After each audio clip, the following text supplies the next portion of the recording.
Now, ladies and gentlemen, dig the Who.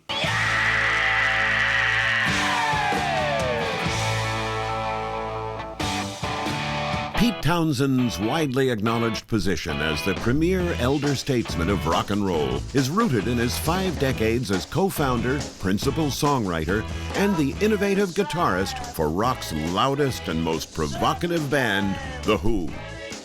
If The Who was successful, it was against all fucking odds. Armed with his unique creative vision and groundbreaking compositions, The Who's albums broke all the rules and made music and pop culture history.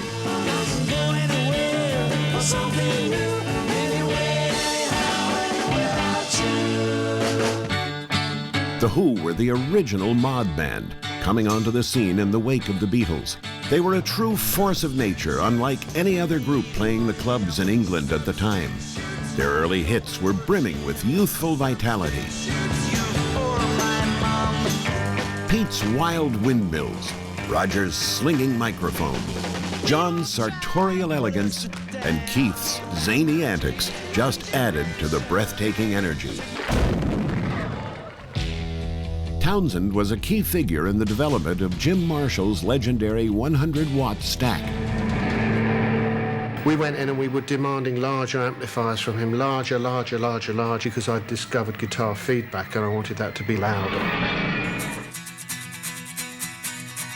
With Pete's immortal rock opera Tommy in 1969 and their explosive Monterey and Woodstock performances, The Who became widely considered one of the best bands in the world.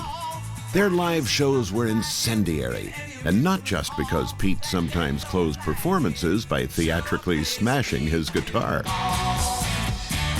The classic Who's Next LP 2 years later, and what many consider to be Pete's greatest masterpiece, Quadrophenia, in 1973, established an indelible legacy for The Who.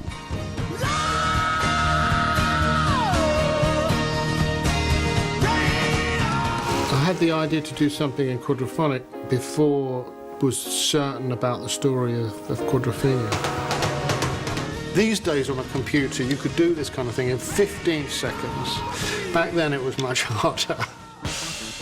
When Keith Moon died in September 1978, the group carried on before disbanding for the first time in 1983. In the years since, they have reformed several times. And when John Entwistle passed away in 2002, Pete and Roger soldiered on.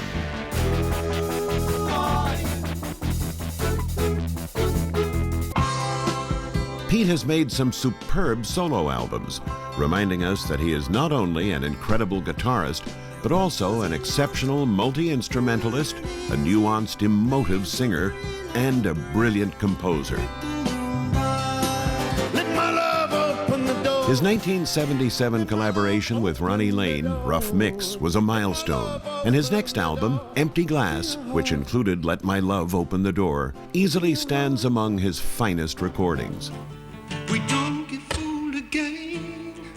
Pete's acoustic performances at Amnesty International's Secret Policeman's Ball led to the Unplugged phenomenon and inspired countless musicians to become social and political activists. His own battle with hearing loss prompted him to go public, working with Hear to confront this problem faced by so many in the music industry head-on. You and I both have tinnitus. It's ringing in the ear that you get when you've been exposed to very loud noise, but you can get it from other things as well.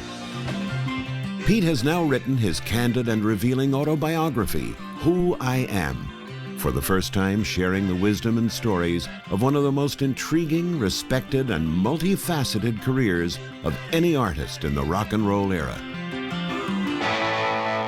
For his enduring work with The Who, his musical innovations at too many levels to quantify, and his generosity to benefit so many worthy causes, the TEC Foundation for Excellence in Audio is proud to present this year's Les Paul Award recipient, Pete Townsend.